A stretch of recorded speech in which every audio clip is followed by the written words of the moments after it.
this world that's filled with so much noise and information, how do we really stand out and be who we were really meant to be? In this podcast, we focus on injecting you with positivity, optimism, and strategies, all centered around helping you be who you were always meant to be in business and life. Be inspired to show up in your own skin to learn strategies, habits, and skills from others as we share our own life journeys and stories. There's no other you, and you know yourself better than anyone else. So be prepared to take away habitual tidbits, tactics that will encourage you to pursue and live your life, not the one others want you to live. Welcome to Stand Out Be You, where you don't have to be perfect, you just have to be you. Hello there. Welcome to Stand Out Be You. Tequila here again with a guest. And you know, as always, I love people, so I love to introduce individuals. This guest today is known best for her communication and leadership skills and her unique ability to connect with all walks of life to encourage and lift them up in all unexpected ways. Today, I have Virginia Phillips here with us. And Virginia, please fill in the gaps and tell us a little bit more about you. Well, I am a woman who lives in Colorado Springs, Colorado. I'm married. We have 12 animals in our house at the moment. Wow. No kidding. We have a litter of puppies with us. So we normally don't have 12, but I am also an author, a speaker, a coach, a sibling, and a friend, and a community advocate. I just want to be sure that the people that you know, on your listeners, know that I'm just not one facet. Like, there's so much about life that I love and go out and chase it. Yeah. Tell me, Virginia, a little bit more of what has transpired in your life to get you to where you are today. Wow, some pivotal decisions, I think. Yeah. One of the pivotal decisions is I, like you, chased my career. I really, really chased it. Mm-hmm. And then I fell in love and left my career and traveled the world. Loved it, loved it, loved it. And when my husband at the time was retiring from the military, we chose Colorado Springs to come to. Mm-hmm. And we've settled in here. I transferred to a job here in Colorado Springs, but then a car accident forced me out of my career. And I really didn't know who I was going to be because so much of my identity was around my job title. Yeah. And that career position, and you take that away from me, like I almost didn't know who I was. But that car accident forced me to really look at who I was and not who I was by a corporate title. And I tell you, I haven't looked back. It's been such a brilliant ride the last 5 years. I can't wait to see what the next 5 years comes. And if that was the catalyst for me to get here, then I'll take it any day of the week. Absolutely, absolutely. And I can completely relate to you because, you know, sometimes as the corporate individuals who haven't done the corporate world, they don't get that everything about you is corporate. And when that's taken away, you are. It took me a while to really adjust and get back. So I commend you on being able to do that. Well, thank you. Yeah. So tell me a little bit more of what is it that you're doing now? Because I know that you said that your life took a little bit of a twist and a turn there. Where did it lead you after that? So I really had a hard time putting my feet on the ground. I want to be honest with people. It has not been an easy road. Right. I have folks that have watched me kind of hoping I would put my wings on and fly, but they weren't really sure I'd do it. And it was just a step-by-step basis for me. What can I do today? What can I do tomorrow? What can I do the next day? I wasn't looking 6 months ahead of time, 12 months ahead of time. And it got to be this point for me that it just felt like life was falling apart. That, you know, they always say you hit this rock bottom. And I never, I had my corporate career planned. I never thought I'd be at rock bottom. And there I was.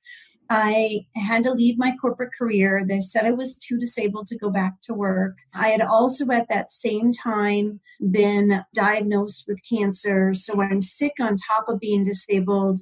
And I went through these evaluations that basically said, I should go on governmental disability. And my friends and family were telling me that that's what I should do.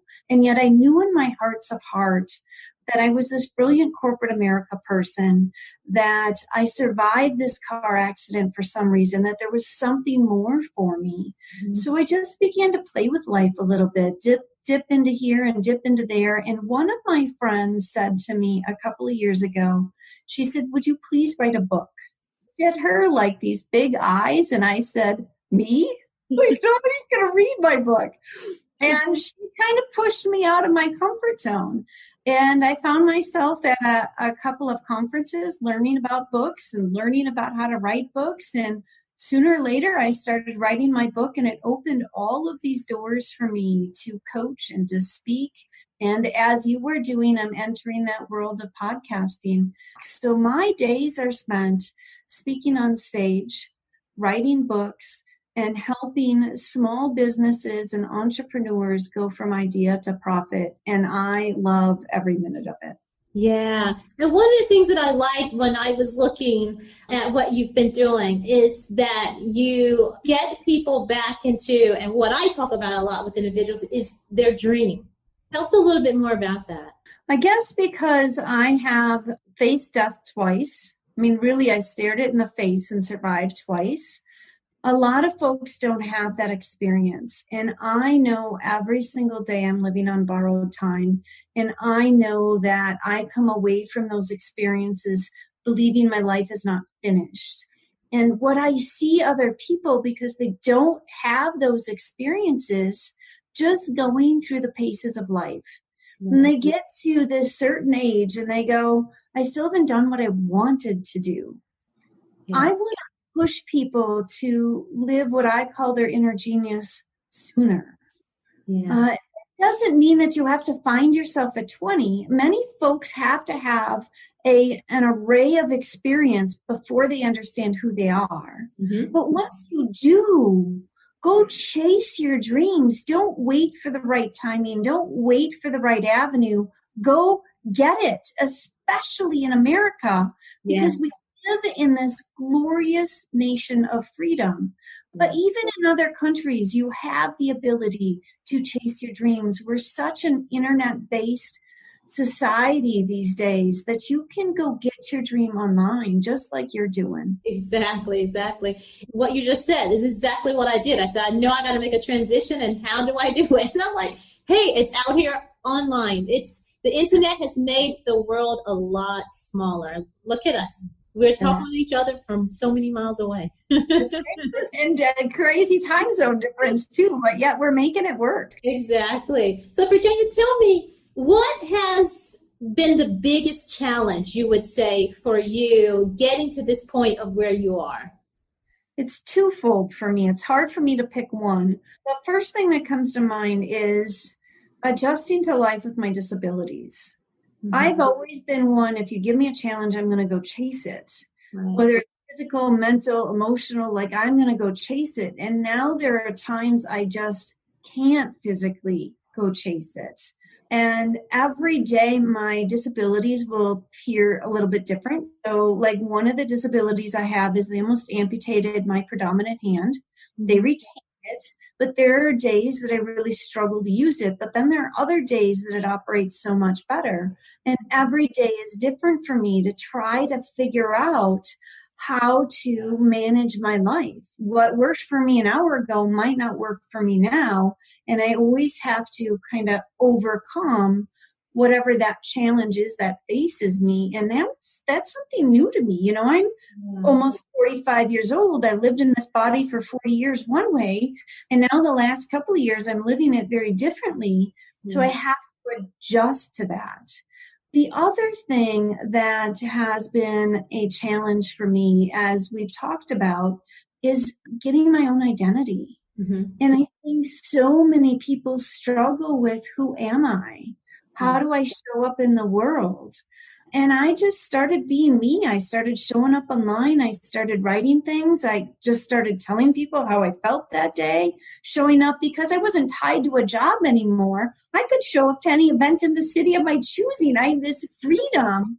And once figured out I had that freedom to explore who I was, it became much easier for me. So that's not so much of a struggle today as it has been through this journey, but certainly a struggle. That's another layer to stand out be you is having individuals to understand that it's okay for you to be you. This society and all the information that overloads us almost gets us confused as to who we are, and we think that maybe we shouldn't be who we are. So it's a confusing world that we're in now, but that's what Stand Out Be You is about, is to allow you to be you. Who's been your biggest inspiration, Virginia? My mother is a huge inspiration for me. I cannot talk enough about my mother. I think many folks love their mamas, but my mama, in terms of what she went through, like, it boggles my mind sometimes. You know, she's a mother of 6, so I've got 5 siblings within 8 years, so it's a lot of kids in a short amount of time, right? Yes.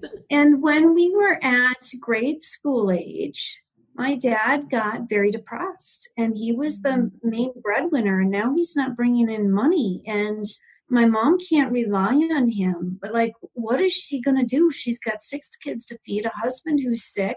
She did graduate college, but now she's been out of work and out of school for 15 or 20 years. Like, what is she going to do to feed us kids? And she found her way through that. We never went hungry. We never went without a meal. Now, things were tight at our house for a long time, but she rallied us every day and showed us how great life was and pushed us forward. And, you know, challenge after challenge that presented to her, she rose to the top.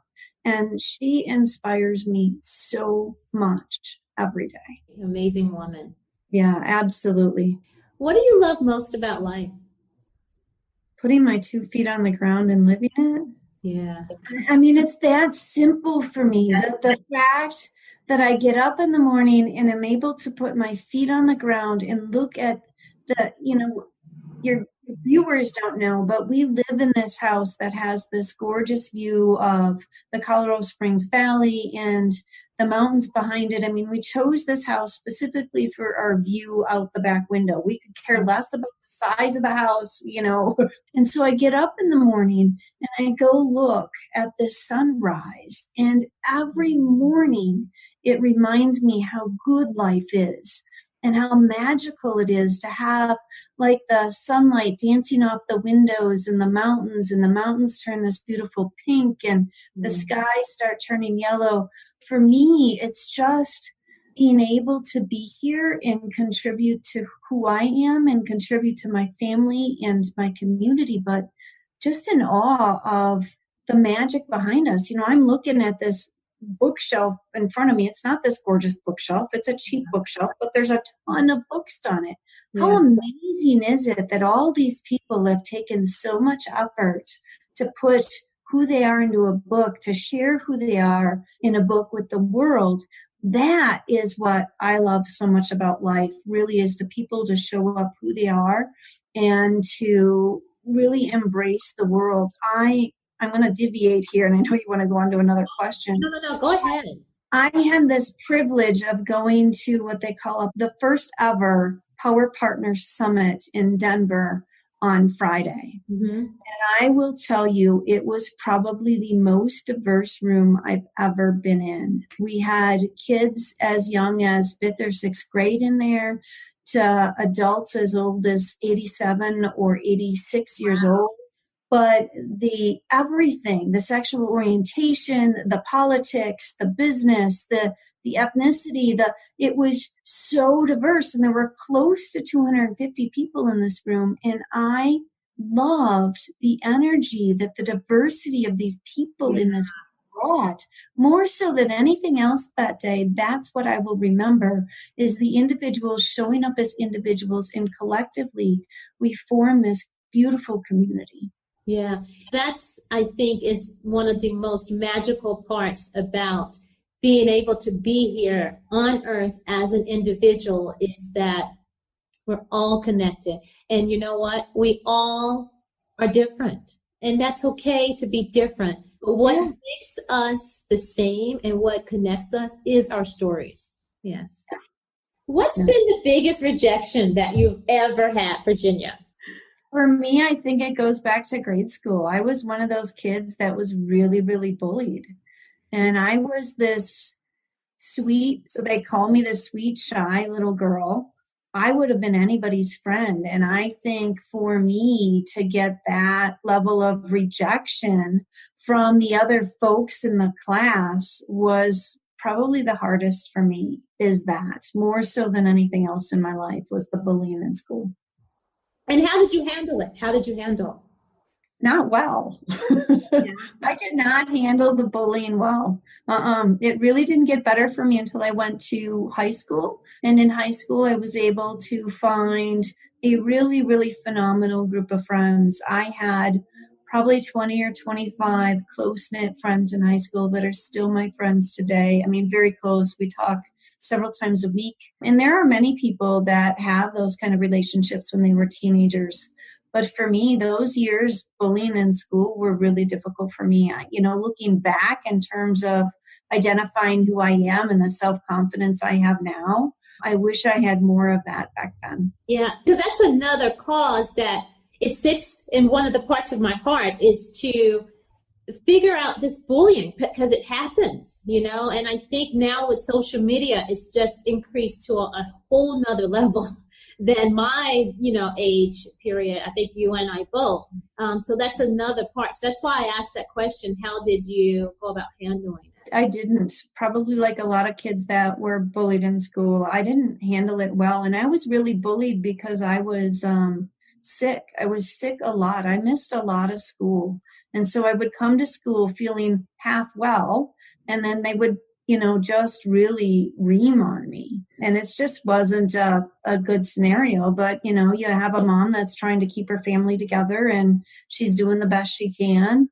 I don't know what could have changed that scenario for me. I really, more confidence within myself. There is a lot of evidence that I have read in terms of bullying that it comes back to that individual power. If you know who you are and you can show up in that room and you can stand tall and be present within your own shoes, it changes those dynamics. You don't even have to say anything. I don't know how you get a young child to do that. One of the things that my husband and I, now at this stage, we're having children and we waited to have children when we were older. We're like, oh gosh, what do we do? And one of the things we said is we just want to have our kids' confidence. That's our number one teacher, and have them, a characteristic for them to have is happiness and confidence. So when we go to the teacher meetings, that is what we're looking for, whether or not we hear within her that they are confident and happy, because in the end, I think even when we enter into our adult life, that's what we all need. Yeah, it is. It absolutely is. It changes the game plan when you can show up into a room confident. Yeah. Across the board, in business, in corporate America, in relationships, it changes the dynamics. It even keeps you safer on the streets if you walk with more confidence versus somebody that looks like they could be easy prey. Yeah, the ones that cowered down. Yeah. Now let's talk a little bit more, because your story had its twists and turns. That's what makes your life quite colorful. Yeah, exactly. I don't think that our life we would be who we are if we didn't go through these particular things.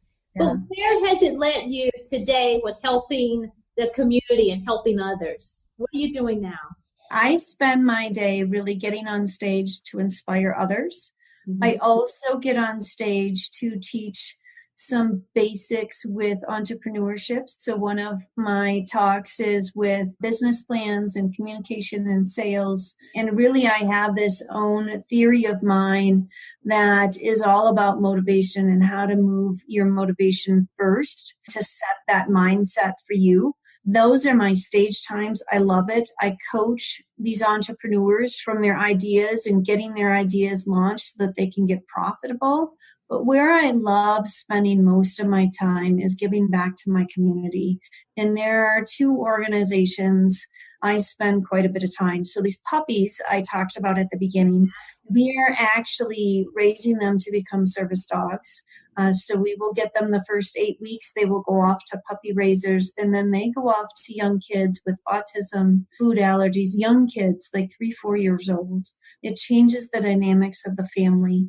But the other one that is also very close to my heart is a nonprofit called Shield 616.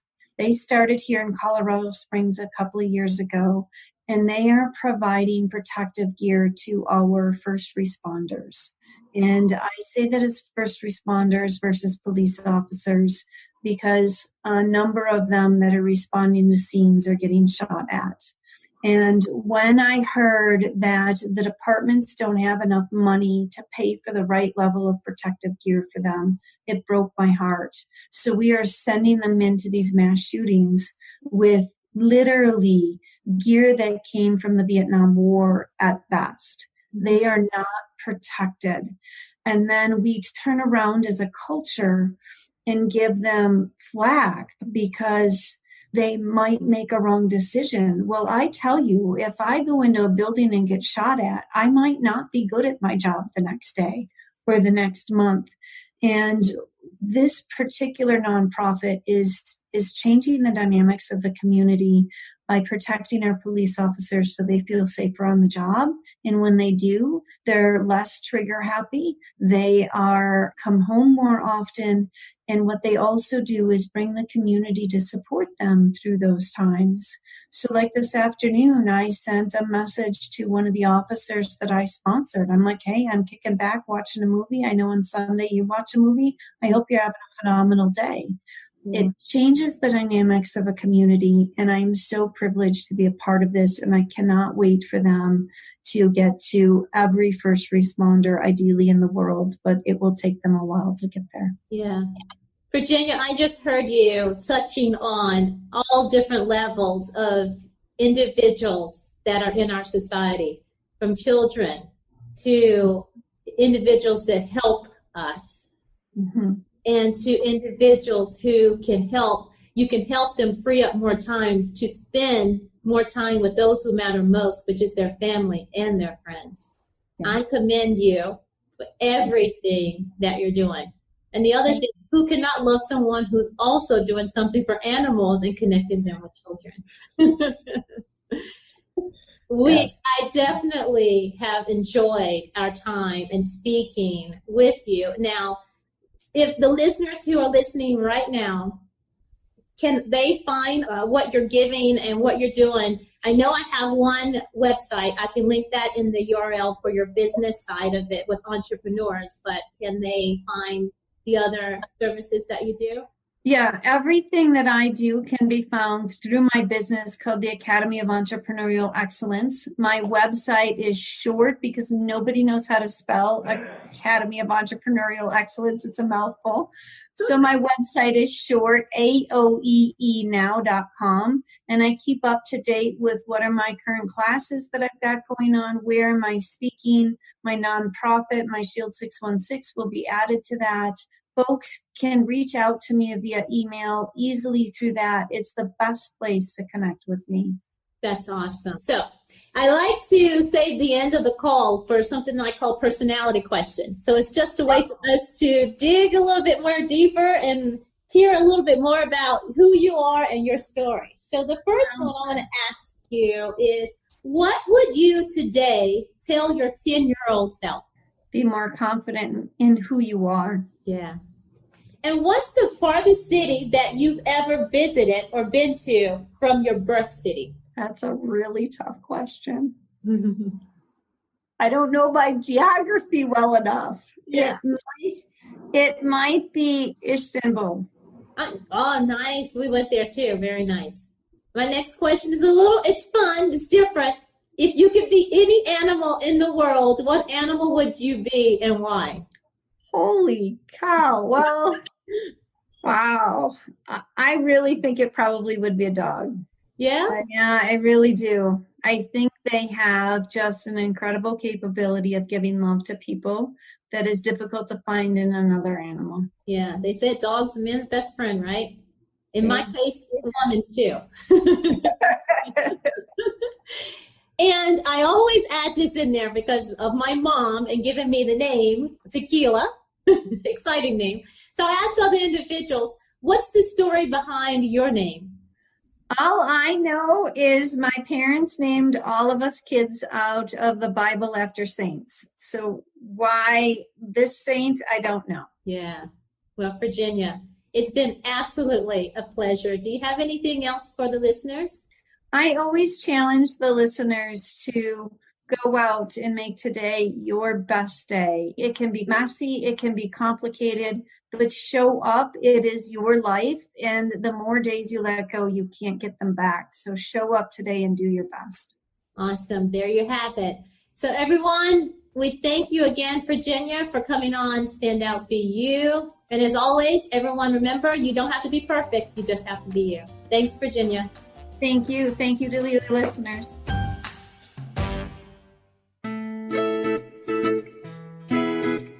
You can either tell your own life story or have someone else tell it for you.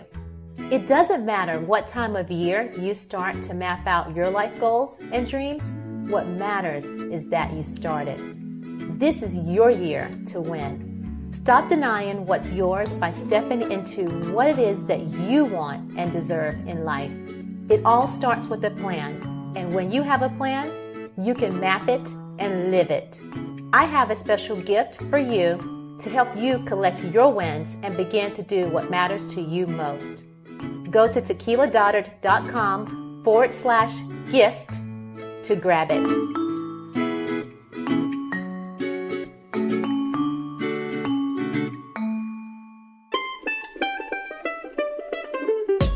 Thank you so much for spending this time with me today on Stand Out Be You podcast. I appreciate each and every one of you. If you could take the time to share this episode with someone you think would be touched as well, please go ahead and do so. Or if you know of anyone that has a good story that needs to be shared, then go ahead, let them know as well to reach out to me. Also, if you are motivated to do so, please go ahead and leave a great review. I would so appreciate it. And tell us what you think about what you've been hearing. Also, you can leave me a voicemail by going to tequiladodard.com. It will help us so much with keeping this podcast going and helping to reach more people. Until next time, remember to stand out, be you, and that you don't have to be perfect. You just have to be you.